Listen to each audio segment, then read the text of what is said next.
Senhores telespectadores da UniTV e TV O Fluminense, muito boa tarde. Nesse momento, damos início ao programa Grupo Mônaco de Cultura, que vai ao ar, ao vivo, todas as terças-feiras, às 15 horas. Neste primeiro bloco, temos a honra de receber como convidados o conjunto de música antiga da Universidade Federal Fluminense, que este ano está completando 30 anos de existência. 30 anos de um som milenar. O conjunto é composto hoje por 6 músicos efetivos. Márcio Paes Seles, Lenora Mendes, Leandro Mendes, Virgínia Vanderlinden, Mário Orlando e Sônia Wegnast, todos nos honrando com as suas presenças. O repertório é todo formado por músicas e canções da Idade Média e Renascença. O grupo iniciou sua belíssima caminhada em 1981, inicialmente como um quarteto de flautas. Vários músicos já passaram pelo conjunto, até o ano de 1984, em que passou a fazer parte dos quadros de músicos da Universidade Federal Fluminense. Com o apoio da universidade, seus componentes puderam dedicar-se à elaboração mais apurada de um repertório que necessita de exaustiva pesquisa histórica e dedicados ensaios. Os instrumentos musicais, na maioria importados, são de difícil afinação e sensíveis às mudanças climáticas. Além da música propriamente dita, há toda uma pesquisa de época e costumes a fim de que se possa entender os hábitos e tradições da vida nos séculos anteriores ao nosso. O estudo da música antiga, especialmente a medieval, vem crescendo dia a dia. Boa tarde a todos os componentes do conjunto de música antiga da Universidade Federal Fluminense. É uma honra, uma satisfação tê-los aqui em nosso programa. Boa tarde. Vamos iniciar a série de entrevistas, né? Eu gostaria de saber, todos nós gostaríamos de saber, né? Como é que serão comemorados esses 30 anos de existência? Bom, para esse ano de 2014, a gente preparou inicialmente um programa de música alemã, Renascença alemã, mais especificamente música da corte de Maximiliano I. E temos então um projeto, que é um projeto de interiorização, não só do Música Antiga da UF, mas de todos os grupos de música da universidade, que é levar esses grupos aonde a UF está, ou seja, Volta Redonda, Rio das Ostras, Campos, Miracema, Friburgo, enfim, as várias unidades da UF pelo interior do estado. Estaremos então levando esse programa durante todo esse ano de 2014, comemorando assim esses nossos 30 anos. Então serão comemorados aqui em diversos municípios, diversos momentos e vários concertos. Perfeito. Esse ano já estivemos já em Volta Redonda, em Angra e Rio das Ostras. Esse conjunto realmente tem muita história. Lembro-me perfeitamente que na comemoração dos 50 anos da Livraria Ideal, o conjunto de música antiga brindou não só a livraria com a sua história, né, como todos os intelectuais que lá compareceram, né, e teve uma repercussão notável a apresentação do conjunto naquela ocasião. Lembro-me perfeitamente como nos emocionou o conjunto. Parabéns pelo trabalho que vocês realizam em prol do movimento aqui em nossa cidade. Eu até gostaria de saber, aproveitando, vocês poderiam nos dizer também aproximadamente o número de apresentações do conjunto de música antiga da universidade nesses 30 anos?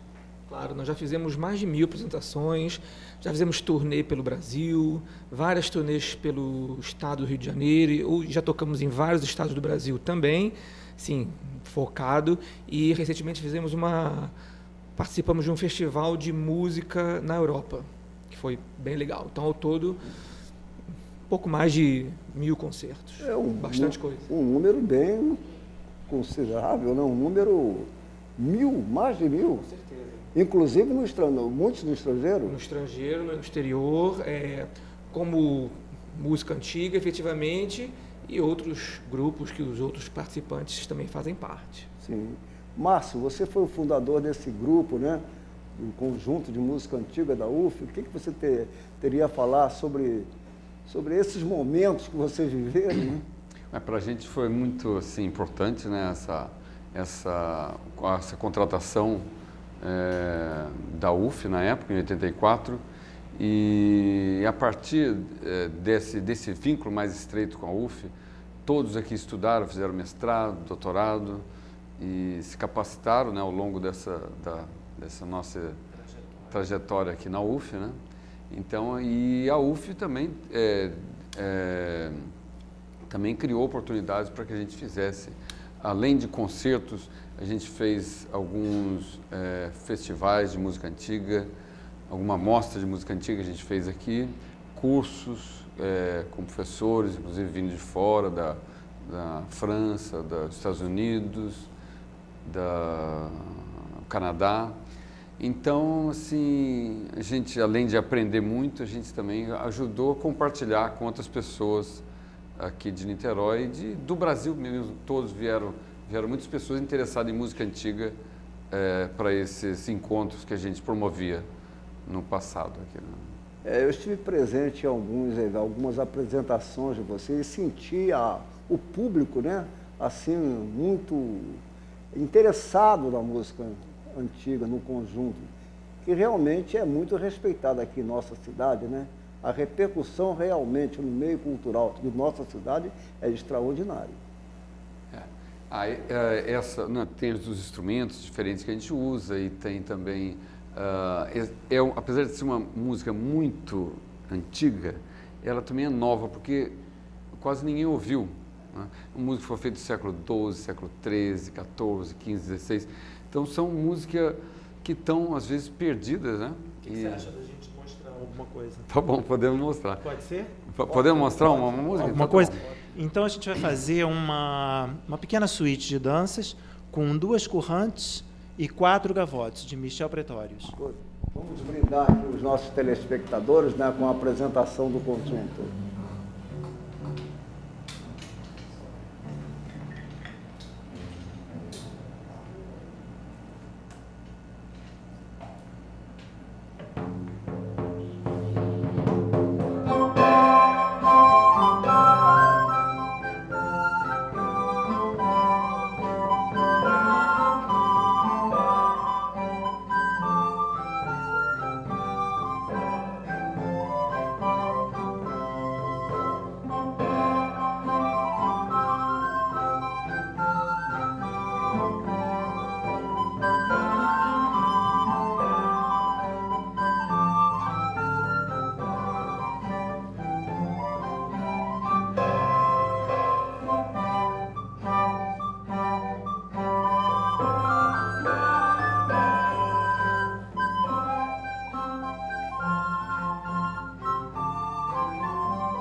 Belíssimo. Parabéns pelas apresentações.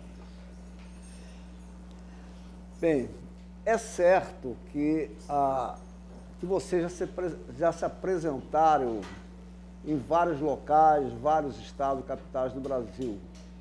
Eu queria saber de vocês, né, dessas apresentações, né, quais foram, assim, algumas marcantes? Citar algumas marcantes do... Essa que eu vou falar agora, eu acho que foi marcante mais pelo inusitado, porque a gente, participando de um projeto do SESC, Sonora Brasil, a gente foi a vários estados e fomos a Porto Velho, em Rondônia, e no meio da apresentação, de repente, do nada, surge uma dançarina no palco, assim, subiu no palco e começou a dançar enquanto a gente tocava. Quer dizer, no momento não foi nenhuma coisa assim que a gente conseguiu se controlar um pouco, porque a gente começou a rir. A gente, enfim, custamos a voltar, a poder tocar, mas depois, enfim, ela virou uma grande amiga, inclusive foi nos levar de bicicleta, ela foi até o aeroporto se despedir da gente. E a gente ficou sabendo que ela era conhecida como bailarina da praça. Isso em Rondônia. Rondônia. Márcia, Lenor, tem algumas que recordam. Leandro? Bem, nós fizemos um concerto uma vez em Belém, que também foi muito importante, foi dentro de um museu de arte sacra. Assim, a resposta do público foi impressionante, assim, um assédio a informações sobre o conjunto, acesso aos CDs. O que a gente tinha levado não foi suficiente, nós ficamos mais de 2 dias na cidade, as pessoas foram até o hotel procurar a gente para saber informação, pedir contato, trocar informações. Foi bem gratificante esse concerto específico em Belém, entre outros, né? Realmente foram fatos marcantes, né? No ano passado, né, como o Leandro falou no início, nós fomos participar de um festival na Eslovênia, um festival de música antiga, né? E nós, então, levamos para apresentar lá um programa de música portuguesa, né? Assim, já que era um festival internacional, a gente achou por bem levar um programa ligado, né, de alguma maneira, ao Brasil. E aí, chegando lá, a gente, na cidade de Ljubljana, que é a capital da Eslovênia, tinha um castelo, né, medieval na cidade. A gente foi visitar o castelo. E aí, a gente, lá no castelo, ficou sabendo que aquele castelo foi construído pelo imperador Frederico III, né, que foi imperador no século XV do Sacro Império Romano-Germânico. E aí a gente, através dos estudos de história, né, a gente sabia que esse imperador tinha se casado com uma tia do rei português, de quem a gente estava fazendo o programa, né, que era a dona... E aí,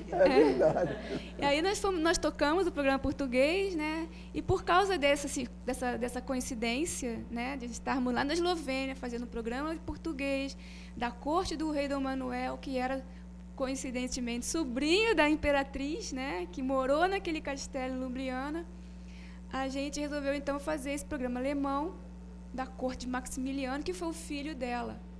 Né, o filho dela com o imperador Frederico III. E eles eram primos, né, o Maximiliano e o Dom Manuel, que era o rei de Portugal na época do descobrimento do Brasil, na época, né, no final do século XV e início do século XVI. E depois eu vim saber ainda que esse imperador, ele era o primeiro dos Habsburgos, da dinastia. E o último dos Habsburgos, uma dos últimos, foi a imperatriz, que se casou com Dom Pedro I, e que veio para o Brasil, né? E que foi a mãe do Dom Pedro II. É realmente um fato marcante, né? Tudo em casa. Foi bem interessante essas coincidências todas. Mário Orlando, você gostaria de contar algum fato, né, que o tenha assim emocionado, inesquecível, né? De uma forma...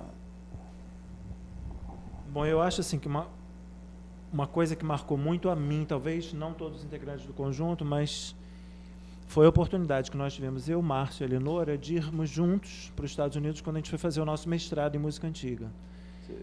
Isso foi talvez uma das coisas mais assim, emocionantes, a gente estar junto, muitas vezes na casa deles, sentado, tocando juntos, os 3, né, sentindo assim, que estávamos fazendo um progresso juntos e que posteriormente a gente ia voltar para o Brasil para mostrar, né, muito desse trabalho que a gente fez lá aqui.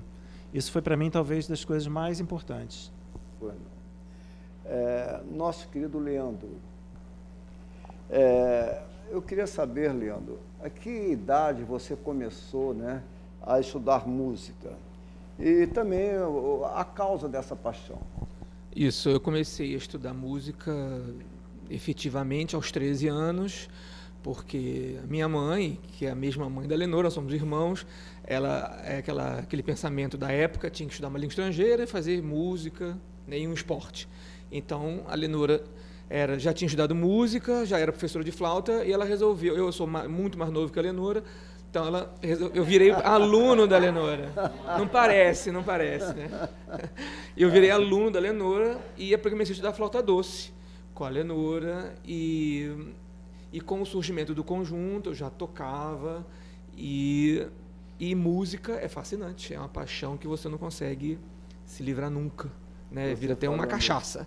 Você falando em jovem, né, eu conheci o seu pai. Seu pai hoje é um dos clientes mais antigos da livraria e é um dos intelectuais, dos mais respeitados aqui em nossa cidade. Com certeza. Realmente eu tenho uma admiração profunda pela cultura, pela inteligência do professor Jorge Gandra Mendes. Leve aqui meu abraço para eles e também de coração. Obrigado.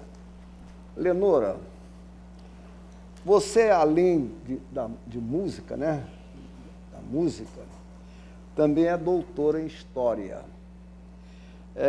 Como é que se estabeleceu essa relação, música e História? Dá para administrar essas paixões?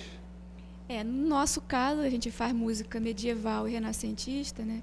Foi muito importante para mim, né, o estudo de História.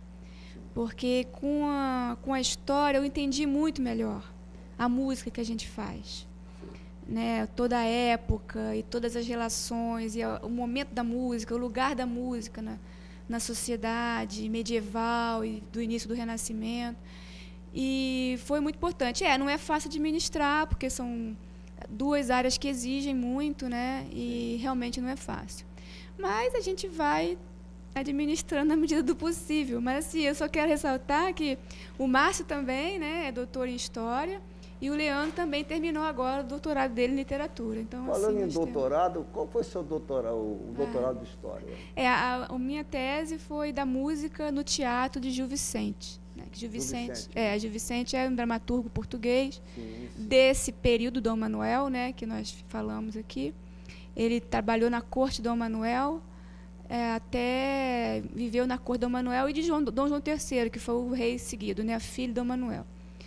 E ele produziu muitas peças teatrais, né, para as festas da corte, para os casamentos reais, até para as festas populares também, de portugueses na época. E era um teatro com muita música. Né, era o início do teatro português, né, um dos primeiros dramaturgos portugueses, e esse teatro tinha muita música. E a minha pesquisa foi tentando juntar, né, a história com a música, né? A época em que ele viveu, a situação política da época, do reino de Portugal, e a música, e o teatro e a música que ele produziu nesse meio. E o Márcio, qual foi até a... Então, a minha foi música nas cerimônias régias, também especificamente mais de Portugal, né? Século XIV até o século XVI. Então, a música... como a música é usada na corte e fora da corte, principalmente nas cerimônias régias, né? E os reis que patrocinaram esses músicos e esses compositores que permitiram que tivesse aqui hoje, né, igual Maximiliano, Dom Manuel, reis amantes da música que mantiveram músicos em suas cortes e usaram também a música como uma forma de propaganda das suas... Né, do seu império, das suas façanhas. Né? E os músicos eram importantes. Né? Tem um músico que a gente vai cantar daqui a pouco, que é o Heinrich Isaac. Ele funcionava como embaixador do rei, do Maximiliano, e meio espião também. Ele era assim... Então, como ele vivia no meio da corte, né, ele era um agente duplo, né? Ele sabia tudo. Então, até isso era usado também, valia tudo, né? Tudo valia. E o Leandro, o doutorado em literatura? Eu fiz sobre Lope de Vega. Lope de Vega. Lope de Vega, que foi um grande dramaturgo do século do ouro na Espanha, na Península Ibérica, e fiz sobre as novelas pastoris na obra de Lope de Vega. Perfeito. Virgínia Vanderlino, eu queria saber de você como é que se deu o encontro com a música, em particular a música antiga. Como é que foi essa... Bom, eu fiz o bacharelado, né, na UFRJ em flauta moderna, e naquela ocasião eu fazia parte da orquestra de câmara daqui de Niterói, onde eu conheci Márcio Moura, e eles também que me apresentaram a música antiga. Aí daí eu parti para... comprei a flauta barroca, a flauta medieval, e fui desenvolvendo esse estudo justamente nesses encontros de músicas medievais que foram acontecendo no Rio, Niterói, e fui me aperfeiçoando. Perfeito. E a Sônia, como é que foi esse entrosamento com a música? É uma história muito antiga. Bom, eu comecei a estudar piano aos 4 anos de idade, fiz o meu bacharelado em piano, e depois fui fazer o bacharelado em canto, fui estudar cravo, aí conheci eles quer dizer, eu era amiga da Virgínia na escola, mas eu nem sabia que ela fazia música antiga.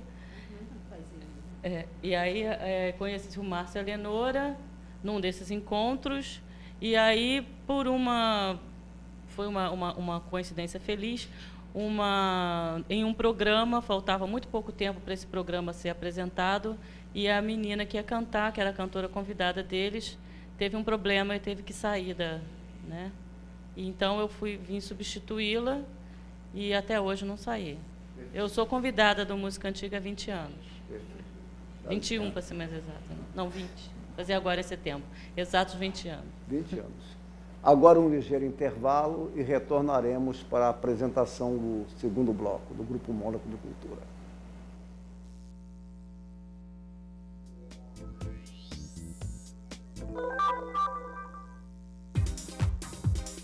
Situado no prédio da Biblioteca Central, o LACORD, Laboratório de Conservação e Restauração de Documentos, realiza serviços de conservação, restauração e reencadernação em livros e documentos da universidade. O LACOR é um órgão muito importante para toda a superintendência, porque ele visa conservar e restaurar a documentação de obras raras de toda a universidade, né, acervo bibliográfico, e também fazer, em cada unidade, nós temos oficinas de pequenos reparos que atendem às necessidades imediatas de conservação dos livros de bibliografia básica. A gente está trabalhando com a conservação das obras de uso, né? E a gente vai começar um trabalho de restauração das obras raras e especiais da universidade. Então, aqui, nesse momento, a gente está fazendo um trabalho de higienização e acondicionamento dessas obras, aguardando que futuramente a gente vai ter uma nova estrutura. O LACOR está sendo reestruturado e a gente vai ter um maquinário próprio para fazer toda a conservação ou a restauração das obras raras e especiais.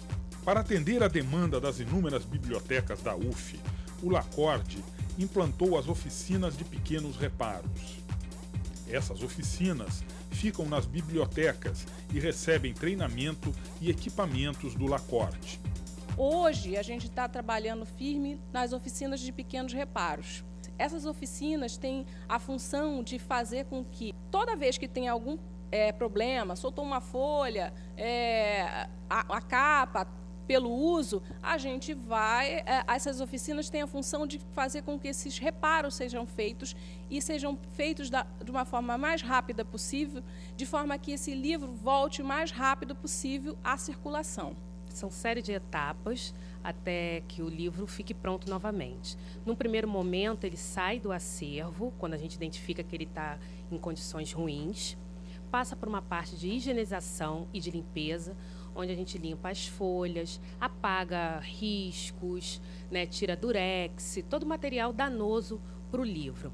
Numa fase posterior, nós reparamos algumas folhas que estejam rasgadas, que estejam danificadas, né? E depois disso a gente faz o preparo da lombada, que é uma parte assim, muito importante, porque é a lombada que vai dar essa sustentação para o livro.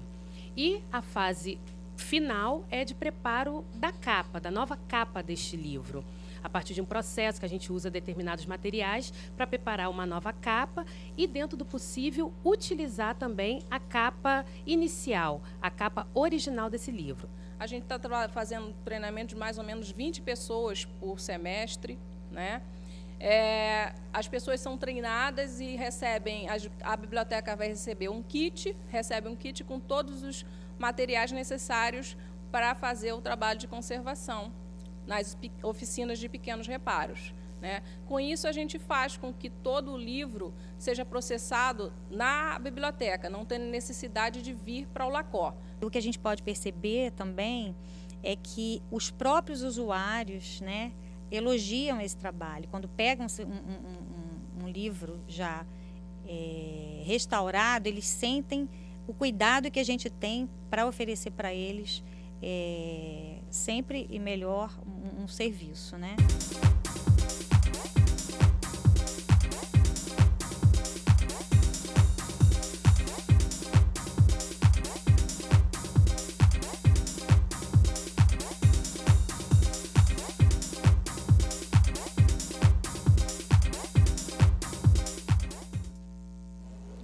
Após um ligeiro intervalo, retornamos para a apresentação do segundo bloco do programa Grupo Mônaco de Cultura, com a presença do Conjunto de Música Antiga da Universidade Federal Fluminense. Eu queria saber do conjunto quantos CDs já foram lançados por vocês, né? E eu queria também saber se poderiam designar alguns deles. Isso. Nós já lançamos 9 CDs. O primeiro foi em 95, que foi Lope de Vega, Poesias Cantadas. O segundo em 97, Cânticos de Amor e Louvor. O terceiro foi em 98, Música no Tempo das Caravelas. Depois nós ficamos um tempo sem lançar nada. Em 2002 nós lançamos 2 CDs juntos, que foi o Achantar, de composições de mulheres trovadoras. E, no mesmo ano, lançamos o Canto da Sibila, que é um CD ao vivo de canções natalinas. Depois, em 2004, fizemos o Medievo Nordeste, que é uma fusão entre a música medieval e a música nordestina, a tradição oral brasileira. Depois, ficamos mais um tempo sem lançar nada. Em 2009, fizemos o Carmina Burana, que não é a versão do Call-Off, é a versão medieval do Carmina Burana. E 2013, nós lançamos 2 CDs que vamos relançar, né? O Milagres de Santa Maria. São 2 CDs que nós já gravamos e vamos fazer uma preparação especial para ele agora. Notável, então. Comemorando os 30 anos. 30 anos. Um CD duplo. Então, o total foram 9 CDs. E gravamos um LP também, em 92, mas esse, infelizmente, a gente não tem mais. O LP esgotou. Esgotou, infelizmente. É uma mídia que, na época, estava saindo de moda, hoje já voltou. O vinil, porque era um vinil, né? E, na época, estava meio em queda. Hoje em dia voltou, mas a gente perdeu o master, não tem acesso a esse repertório, esse material. CD tem também os videoclipes que a gente fez aqui no IACS, né, nós fizemos 2 videoclipes, gravamos também um outro LP com músicas do Fernando Pessoa, uma participação da música antiga E a gente espera em breve lançar um DVD, quem sabe. Quem sabe. Vamos torcer para que isso ocorra. E algumas peças foram escritas para o conjunto do Odemar Brígido, que era um músico também aqui da UF, e também algumas peças do Antônio Vaz também, que foram compostas especialmente para música antiga tocar. Perfeito. temáticas medievais, qual o autor mais popular de música desse período? Vocês poderiam responder? Bom, existe aquele famoso compositor anônimo, né, que esse é o mais famoso de todos. Não, mas, por exemplo, nós, no Música Antiga da UF, a gente faz muita coisa de Afonso X, quer dizer, atribuída a Afonso X, né, que são as cantigas de Santa Maria, e a gente já fez alguma coisa também de um grande compositor do período, que foi Guillaume de Machaut. Machaut é talvez o mais famoso ou o mais importante desse período. Conhecido, né? Porque nessa época poucas músicas traziam o nome do compositor, né? Eles não tinham preocupação de autoria, né? Então poucos compositores tinham essa preocupação. Machaut foi um deles. Ele tinha essa preocupação com a autoria, com a sua obra, tanto que ele mandou fazer um manuscrito com a obra completa dele, que ele revisou e que ele cuidou, né? Então, isso é raro na Idade Média. E o Afonso X também, que teve esse cuidado, né, com as cantigas de Santa Maria, que ele coletou as histórias e as composições foram todas feitas na corte dele, com os músicos da corte dele, né? E ele também teve essa preocupação, esse cuidado no fazer o livro. Fora isso, na Idade Média é muito difícil ter um autor assim, né, conhecido. A maioria das músicas são anônimas. Perfeito. Sônia, Virgínia, como é que vocês se sentem em participar desse conjunto maravilhoso que é o Conjunto de Música Antiga da UF? Bom, eu sempre me sinto uma privilegiada, porque é sempre um prazer estar tocando aqui. Perfeito.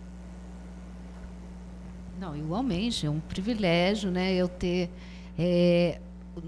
na verdade, quando eu comecei música, o caminho que eu estava trilhando era um caminho diferente desse caminho, né? Que assim, eu achava que eu fosse correr atrás de entrar para uma orquestra, trocar um repertório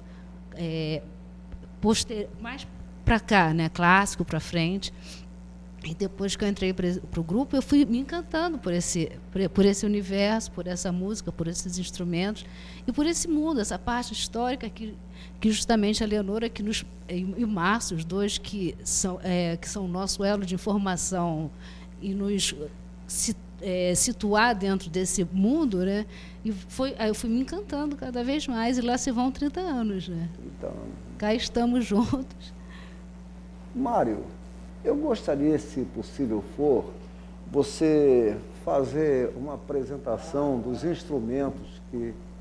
Claro, claro. Vou aproveitar, então, já falar desse aqui que eu, o Márcio e a Leonora já estamos segurando, que a gente vai usar na próxima canção.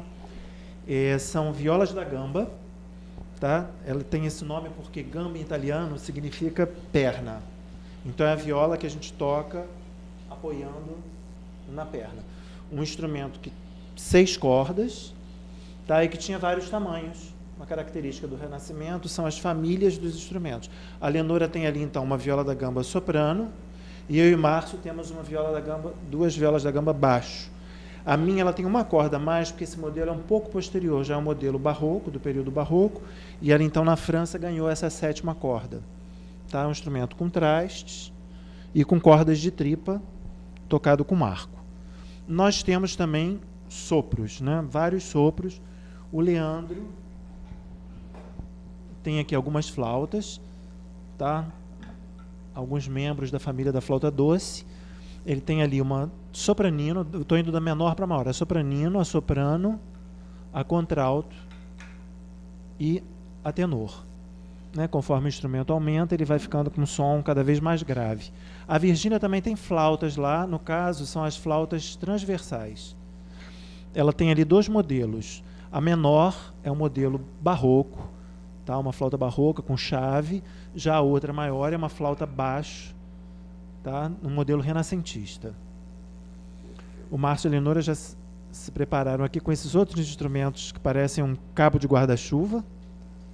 Tá? O nome desse instrumento é, em alemão, Krummhorn, que significa chifre curvo. O Márcio está aqui com baixo e um tenor, e a Leonora com contralto e um soprano. É um instrumento de palheta dupla.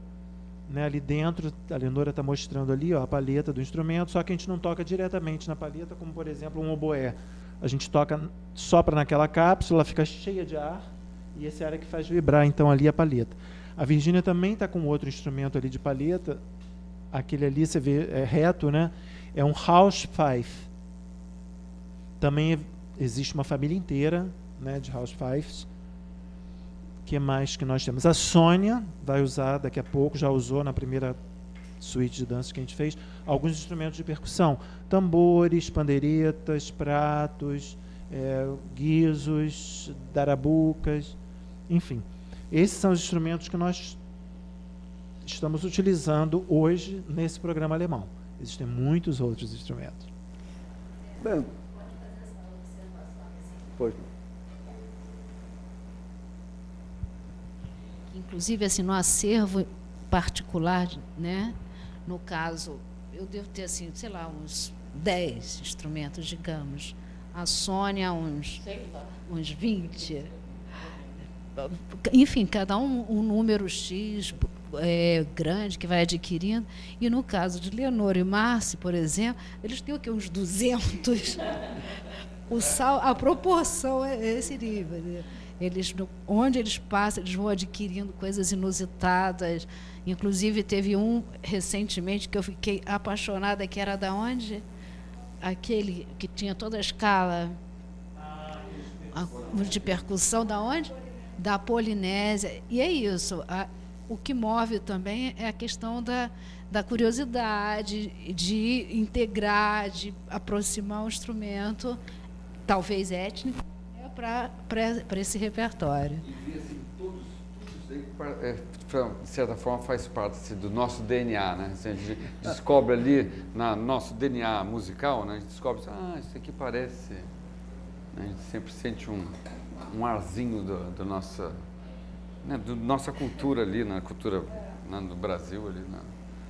Eu não sei o que fazer, porque são tantas coisas belíssimas que estão ocorrendo.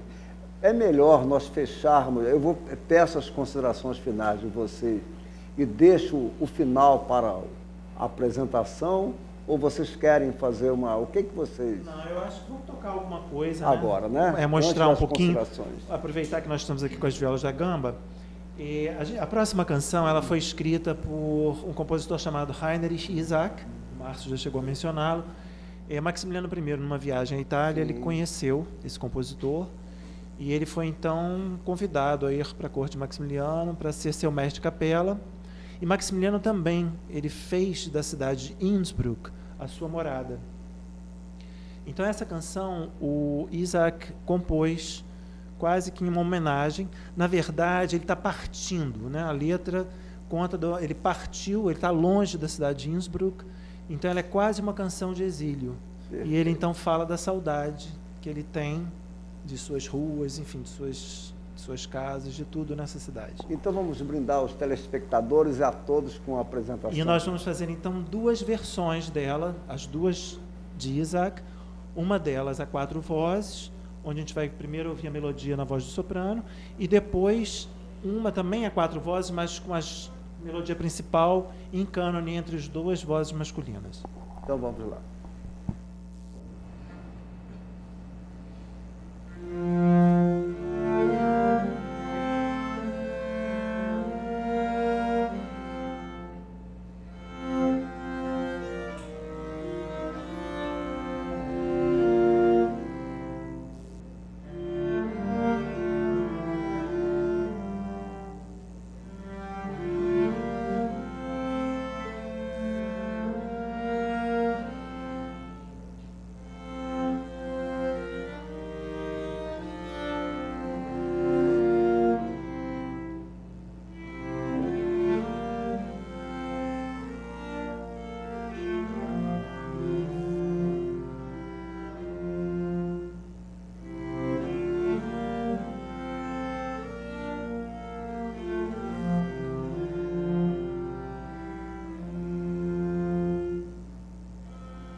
eu gostaria de ouvir as considerações finais do Márcio antes de encerrarmos o programa. Bom, a gente queria agradecer a oportunidade de estar aqui participando do seu programa, de poder divulgar um pouco do que a gente vem realizando nesses anos. Agradecer também a UniTV, que tem sido uma parceira nossa, inclusive nessas viagens que a gente tem feito pelo interior do estado. Eles têm nos acompanhado e vão fazer também um documentário sobre essa nossa atuação no interior. E convidar todos para os nossos próximos concertos. A gente tem um concerto agora no Solar de Jambeiro, no dia 14 de junho, às 17 horas, com entrada franca. O Solar de Jambeiro também é um lugar muito legal, aberto ao público. Eu queria que repetisse o dia...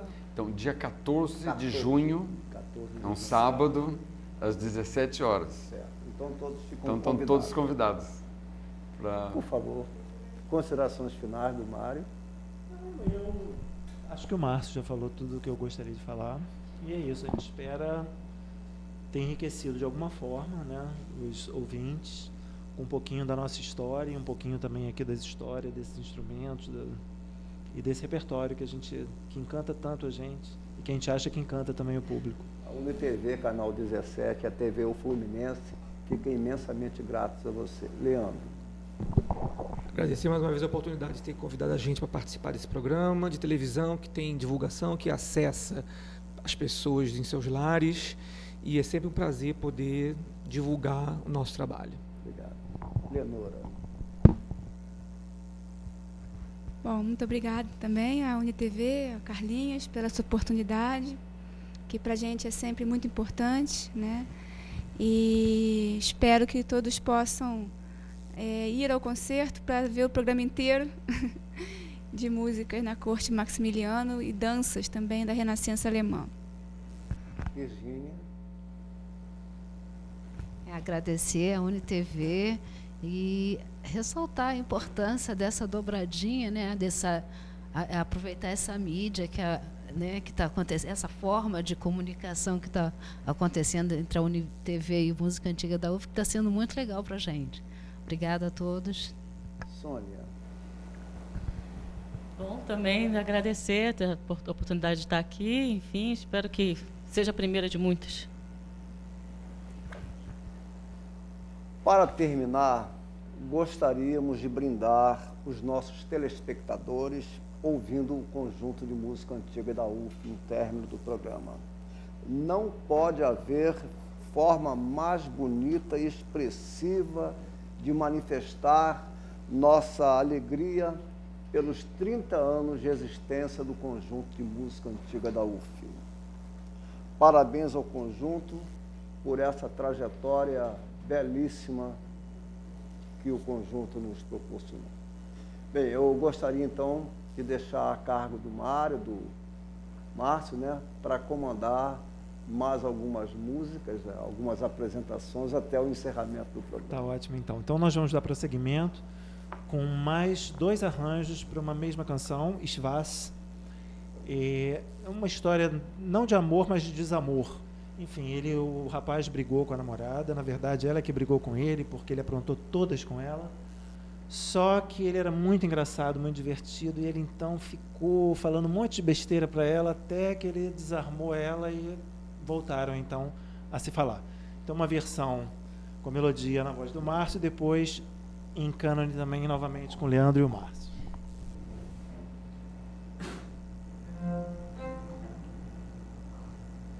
Ich weiß nicht, was ihr vergisst, in aller was bevor, dass sie den Ringen alles ist.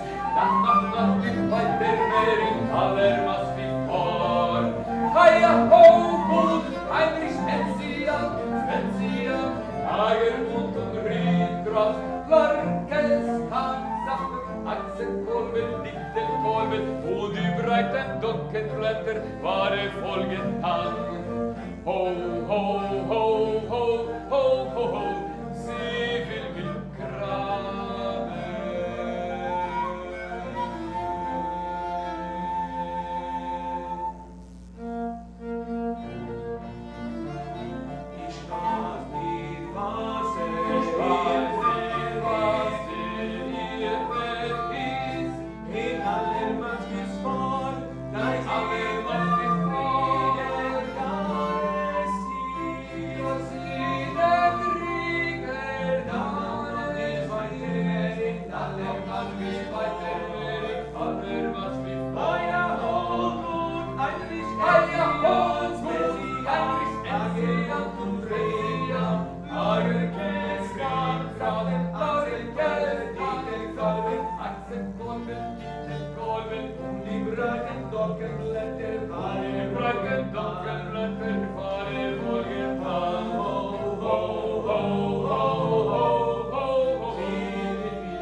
Agora, com mais duas canções.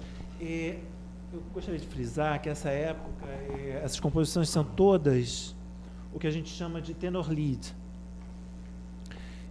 Então a gente vai fazer uma canção que chama-se Ach Elslein. Na melodia, né, aparece então na voz do soprano e depois uma versão coral. Depois faremos uma outra canção, Staget vor den Walde, onde a melodia aparece na voz do tenor e depois em dueto com o soprano e o tenor. E terminamos esse bloco com o que a gente chama de Quodlibet, que são duas canções. As duas canções aparecem juntas no mesmo arranjo e elas funcionam.